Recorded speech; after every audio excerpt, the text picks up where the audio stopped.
नमस्कार, आप देख रहे हैं बीटी न्यूज़ बिहार और मैं हूं पंकज भट्ट। जी हां, बिहार के मुख्यमंत्री श्री नीतीश कुमार ने कहा है कि अब जो दलित की अगर हत्या हुई तो उनके घर में सरकारी नौकरी भी दी जाएगी। और जैसे ही उन्होंने घोषणा की, एक दलित लड़की के साथ गैंग रेप का भी मामला आरा से सामने आ गया। क्या होगा आगे और किस तरीके की प्रतिक्रिया? बेगूसराय में जदयू के फिगर के रूप में जाने जाते हैं पूर्व मेयर संजय सिंह हैं, मेयर भी रह चुके हैं बेगूसराय के। और ऐसे में जदयू जो इस तरीके का दलित कार्ड खेला है, चूँकि विधानसभा चुनाव है इसलिए मैं कार्ड का नाम ले रहा हूँ, क्या लगता है कि इससे हत्या बढ़ेगा या रुकेगा? देखिए, सबसे पहले तो मैं यह बताना चाहता हूँ आपको, जो जदयू तो गरीब गुरबा की पार्टी, दलित महादलित का हमेशा ध्यान और ख्याल रख के ही आज जो बिहार में सुशासन और न्याय के साथ विकास की जो ये बात चली है 2005 से लगातार, उसमें तो वही है ना, जो हमारे समाज की अंतिम पंक्ति में जो भी के लोग बैठे हुए हैं उनको आगे पहुंचाना है। और आज भी हम देख रहे दलित परिवार हैं, उनका कहीं ना कहीं शोषण होता है, ये भी सच्चाई है। लेकिन इससे कुछ बढ़ जाएगा, घटना बढ़ जाएगी, ऐसी कोई बात नहीं है। हम सभी जानते हैं, जो अगर कोई बड़ा घटना हुआ तो उसके एवज में सरकार के द्वारा उन्हें सहयोगात्मक राशि के लिए जैसे 4 लाख रुपया दिया जाता है। तो ऐसा थोड़े है जो लोग जानबूझकर कहीं जाके कोई 3 गो मिल के डूब जाएगा, कोई 4 मिल के जाके मन हत्या कर लेगा, ऐसी तो कोई बात होती नहीं है।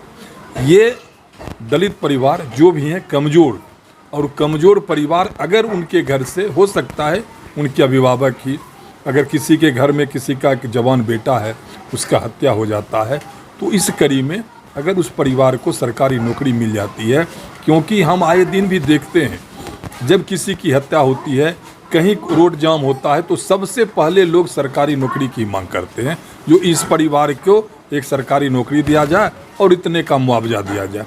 तो अगर सरकार के द्वारा वैसे समाज को और वैसे परिवार को अगर इस ढंग की घोषणा हुई है, तो इससे निश्चित है जो समाज में, उस परिवार में मजबूती आएगी। और जो भी हमारे समाज के गरीब गुरबा समाज के जो लोग हैं, दलित महादलित अंतिम पंक्ति में बैठे हुए लोग, तो निश्चित ही उनमें मजबूती मिलेगी। आपको नहीं लगता कि जान की कीमत सिर्फ दलितों की ही नहीं सभी की है? आपको नहीं लगता कि बिहार में या पूरे देश में अन्य समाजों का भी शोषण होता है जहां वो अल्पसंख्यक होते हैं? जी, ये तो निश्चित है, ये आपका कहना सही है, लेकिन आखिर शुरुआत तो कहीं एक जगह से होगा ना। वो दलित से ही करेंगे? नहीं, शुरुआत, क्योंकि हम जानते हैं जो आज आरक्षण की बात चाहे बाबा साहब भीमराव अम्बेडकर ने किया, तो आरक्षण की भी वहीं, क्योंकि वो सबसे हमारे कमज़ोर समाज के कमज़ोर कड़ी में वो दलित परिवार या दलित समाज आता है।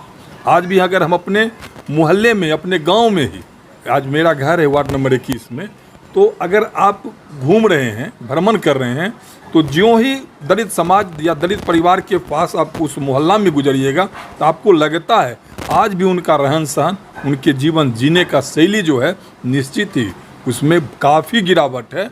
उनको आगे लाना हमारे समाज में आज भी ज़रूरी है। यूँ तो सरकार लगातार एक प्रयास कर ही रही है, लेकिन आज भी उस समाज को निश्चित रूप में आगे लाने की आवश्यकता है। हाँ, समाज में जो भी वैसे परिवार हैं, अगर इस हमारे अगले समाज में भी कुछ ऐसे व्यक्ति हैं, तो उनको वो हम तो कहें ना, जब कोई घटना दुर्घटना होती है तो मुआवजा और नौकरी की लोग मांग रखते हैं, सरकार के द्वारा उन्हें मुआवजा भी दिया जाता है। ऐसा है थोड़े, मुआवजा की जब राशि दी जाती है तो उसमें तो सबको दिया जाता है। तो अभी एक शुरुआत हुआ है, हो सकता है फिर आदरणीय हमारे माननीय मुख्यमंत्री जी के द्वारा और भी इसे विस्तार वैसे भी समाज को दिया जाएगा, जो बहुत गरीब हैं, जो बीपीएल परिवार से आते हैं। पहले जैसे, ठीक बात है सर, पहले जैसे सर देख, वृद्धा पेंशन सिर्फ बीपीएल परिवार को दिया जाता था। जब लोगों में इसकी मांग उठी जब लोगों ने अपनी मांग को रखा और हमारी सरकार को, माननीय मुख्यमंत्री नीतीश कुमार को लगा जो नहीं कुछ वैसे भी समाज में लोग हैं जिनको अगर वो APL भी हैं तो उनको भी, तो उन्होंने सब के लिए घोषणा कर दिया। अब BPL की आवश्यकता नहीं होती है, BPL हो या APL हो, सभी को आज ये वृद्धा पेंशन मिल रहा है। आज जब कोरोना संकट आया तो अब देख रहे हैं जो ये राशन, बहुत सारे ऐसे लोग थे जो वंचित थे, जिनको नहीं मिल पा रहा था। तो पहले तो प्रधानता वही थी जो BPL, जो लाल कार्ड हैं और जो पीला कार्डधारी हैं, जो अंत्योदय में थे, जो गरीबी में, और फिर उसके बाद BPL परिवार को ही सिर्फ राशन मिलता था, जो APL थे उनको नहीं मिलता था। तो फिर एक नीति बनी, खाद्य सुरक्षा के तहत सभी लोगों को मिलना शुरू हुआ, और उसमें भी अगर कुछ लोग जो बचे हुए थे, अभी तो सबको मिल रहा है। एक भी परिवार इससे नहीं बचे हैं जिनको राशन सरकार के द्वारा नहीं मिल रहा है। सर, आपने कहा कि आज भी वो विकास के मुख्य धारा से नहीं जुड़ पाए हैं, दलित समाज, महादलित समाज, इस तरीके का। लेकिन आपने अंबेडकर जी की भी चर्चा की। इतने बरसों बाद भी आज उनकी हालत सुअरों के बीच ही रह गई है। आज उनकी स्थिति जितनी खराब कही जा सकती है, आप जहां बैठ नहीं सकते वो वहां पे ज़िंदगी जीने का आज भी संघर्ष कर रहे हैं। इसकी जिम्मेदारी कौन लेगा? कौन है इसका जिम्मेदार? निश्चित ही उनके विकास के लिए हर हाल में सरकार को ही आगे आने हो, और सरकार निश्चित आज आप देखिए ना, जहाँ भी वैसा समाज है या वैसे लोग रह रहे हैं, दलित या महादलित परिवार, उनको प्रधानता के तौर पर उन्हें हर घर में सरकार के द्वारा शौचालय दिया गया। अब जो कच्चा मकान में रह रहे हैं उनको पक्का मकान भी दिया जा रहा है। तो उनके विकास के लिए नित्य नए नए कार्यक्रम बन रहे हैं, लेकिन कुछ धरातल पर आए हैं और कुछ को आना भी बाकी है। जैसे बहुत सारे लोगों को महादलित परिवार में जो रह रहे हैं तो उनको आवास भी मिल गया है, उनको शौचालय भी मिल गया है, उन्हें बच्चे के पढ़ने के लिए सारी सुविधा, चाहे वो सरकारी स्कूल में जाते हैं तो उन्हें पोशाक से लेकर खाद्यान्न और उनको पैसा भी दिया जाता है। तो कहीं ना कहीं सरकार नित्य दिन उनके लिए ये कदम उठा रही है, और उनको भी एक जागरूक करने का प्रयास भी चल रहा है। उन्हें जागरूक भी किया जा रहा है जो शिक्षा से कल तक वंचित थे, क्योंकि जब तक वो समाज शिक्षित नहीं होंगे, और शिक्षा ही हमारे समाज को आगे लाने का काम करती है, तो एक प्रयास है, और उसी प्रयास में सरकार भी लगातार लगी हुई है, और हम जैसे जो कार्यकर्ता हैं वो भी उनको जागरूक करते हैं। बीच के दिनों में जो बिहार में लोगों जो वैसे परिवार थे वो अपना कमाते थे, और कमाई का अपना गाढ़ी कमाई का पैसा जो था वो शराब में खर्च करते थे।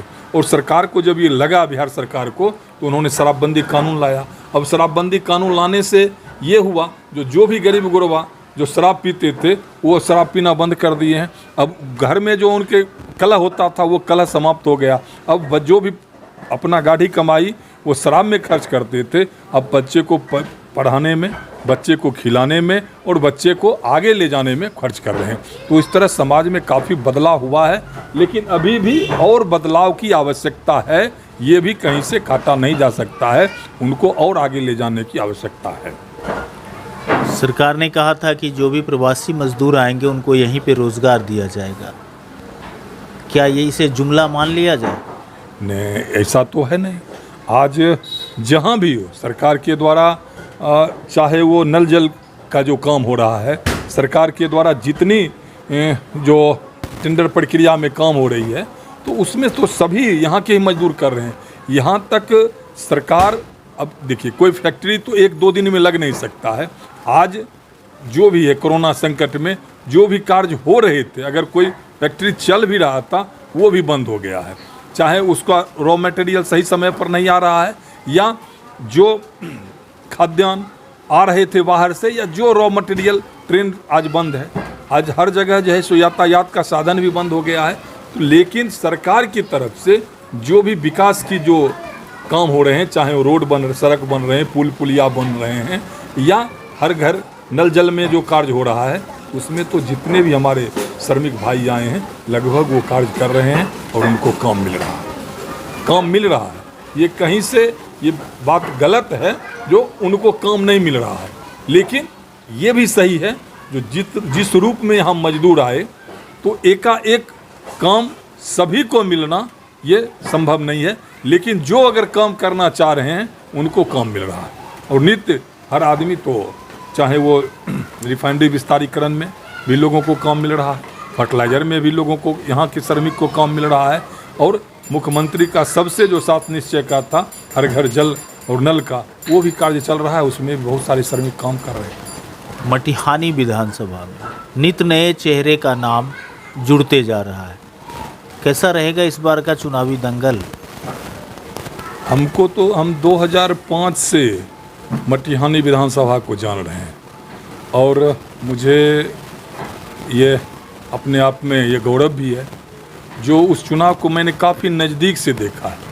जब 2005 में हमारे अभी के जो माननीय विधायक नरेंद्र कुमार सिंह उर्फ बोगो सिंह हैं, जब वहाँ चुनाव लड़ने के लिए जा रहे थे और उन्हें जब पार्टी ने अपना सिंबल नहीं दिया, निर्दलीय उन्होंने घोषणा किया था, तो हम पहला आदमी हैं जो उनको मना करने के लिए गए थे जो आप निर्दलीय चुनाव नहीं लड़े।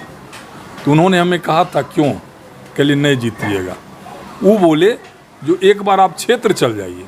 मैं क्षेत्र गया उनके कहने पर और पूरे मटिहानी विधानसभा में जब गाड़ी से घूमना शुरू किया तो गाड़ी देखने के बाद लोगों ने ये नहीं देखा जो गाड़ी पर बैठा हुआ आदमी कौन है, वह सिर्फ लोगों का, बच्चों में यही एक नाम था, बोगो भैया जिंदाबाद, बोगो भैया जिंदाबाद। और 2005 से जिस तरह हमारे आदरणीय नेता नीतीश कुमार ने न्याय के साथ विकास किया, उसी तरह 2005 से लगातार मटिहानी के विधायक बोगो सिंह ने जनता का सेवा किया है। एक बेटा बन के, वहाँ वो नेता नहीं बने, वो एक बेटा बन के उन्होंने सेवा किया है। बेटा बन मटिहानी विधानसभा में वो एक बेटा बन के, एक, हम जब भी मटिहानी विधानसभा जाते हैं तो लोगों के बीच अपनी बात को रखते हैं तो हम उनको एक लाइन कहते हैं, जो एक फिल्म था शोले, और उस शोले का एक डायलॉग था, वो बहुत ही मशहूर हुआ था, जो माँ कहती है जो बेटा सो जा, रात में जब बच्चा रोता है तो माँ कहती है सो जा नहीं तो गब्बर सिंह आ जाएगा। मटिहानी विधानसभा में जब किसी बेटा को तकलीफ़ होता है तो माँ कहती है, माँ को तकलीफ़ होता है तो बेटा कहता है, और भाई को जब तकलीफ़ होता है तो बहन कहती है, और बहन को जब तकलीफ़ होता है तो भाई कहता है कि बेटा भाई चिंता मत कर, तुम्हारा विधायक, तुम्हारा भाई बोगो सिंह आ रहा है, तुम्हारे हर दुख को, हर दर्द को वो सुनेगा और तत्क्षण दूर करने का प्रयास करेगा। 1997 से लगातार वो जनता के दरबार में, शनिवार को केसावे में और रविवार को बागडोर में जाते हैं, जनता की भावना को, जनता के दुख दर्द को सुनते हैं और उसको उसी समय दूर करने का प्रयास करते हैं। आज कोरोना संकट जब आया और लोगों में जब अफरा तफरी मचने लगा, और आज हम ये गर्व से कह सकते हैं जो पूरे 243 विधानसभा है, बेगूसराय में 7 विधानसभा है, लेकिन 7 विधानसभा में एक मटिहानी विधानसभा ही है जहाँ के माननीय विधायक ने हर वैसे गरीब को राशन दिलवाने का काम किया जो 3 साल, 2 साल, 4 साल से जिसको राशन डीलर ने नहीं दिया था, उस सभी आदमी को, किसी को 5 क्विंटल, किसी को 7 क्विंटल, और यहाँ तक कि एक व्यक्ति को उन्होंने 13 क्विंटल अनाज दिलवाया। और आज भी अपने 4 टीम बना के हर व्यक्ति को जिसका नाम छूट गया उसका प्रपत्र खो, और जिसका नहीं बना है उसके लिए प्रपत्र को हर दिन टीम बना के हर गली, हर मोहल्ला में जाके उसका काम करवा रहे हैं। तो इस तरह की काम को करना, वो तो बेगूसराय, वो मटिहानी का बेटा बन के काम कर रहे हैं, वो तो चुनाव होना ही है। चुनाव में प्रत्याशी आते हैं, 2005 का भी मैंने चुनाव देखा, 2005 में 2 चुनाव हुआ था, उसके बाद 2010 का भी चुनाव मैंने देखा, 2015 का भी चुनाव देखा, और आज 2020 फिर है। तो हम तो कल भी उनके साथ पूरे मटिहानी विधानसभा में 6 जगह शिलान्यास था, मैं 6 जगह उनके साथ था, और लोगों में उन्होंने यही कहा कि अगर मैंने 5 साल आपका सेवा किया है तो आप मेरे साथ होइए, अगर मैंने आपका सेवा नहीं किया तो आप मुझे यहाँ से हटा दीजिए, मुझे कोई आपत्ति नहीं है। तो हमेशा एक नेता के रूप में कभी काम ही नहीं किया, एक बेटा के रूप में, एक सेवक के रूप में काम कर रहे हैं, और मुझे आशा ही नहीं, पूर्ण विश्वास है कि जो भी आएंगे आना एकदम उनका स्वागत है, जो भी आएंगे, लेकिन मटिहानी के विधायक भोगो सिंह ही हैं और भोगो सिंह ही रहेंगे। तो ये थे संजय सिंह, पूर्व मेयर बेगूसराय, जनता दल यू का पक्ष रख रहे थे। मटिहानी विधानसभा पर साफ तौर पे इन्होंने कहा कि मटिहानी विधानसभा के विधायक नेता नहीं हैं, बेटा हैं। आगे क्या होगा ये आप पर डिपेंड करता है। तो अब बने रहिए ABT न्यूज़ बिहार के साथ।